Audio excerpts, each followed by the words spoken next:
Nabutangan sa Talisay City Police Station, gibutangan og mural painting.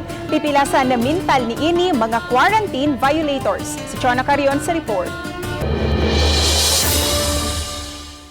Kining mural painting may musugat kaninyo kung mobisita kamo sa Talisay City Police Station samtang mangayog police assistance o protection. Ang artwork giabagan sa happy mismo sa dakbayan nga si Police Major Gerard A. Spilare ug pipila ka mga volunteers nga mahiligon sa arte. Pipila kanila nga nagpintal niini ang quarantine violators. ECQ and GCQ violators, but they did it after they were charged. So it was not the case nga, wala na sila kihain. They will still charge, but when they found out that we are making a mural, then they volunteered.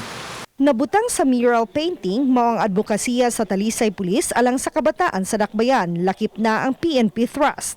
Dili lamang kini pag-beautify sa police station, apan pahinumdom kini sa kapulisan sa ilang tagsa-tagsa ka responsibilidad.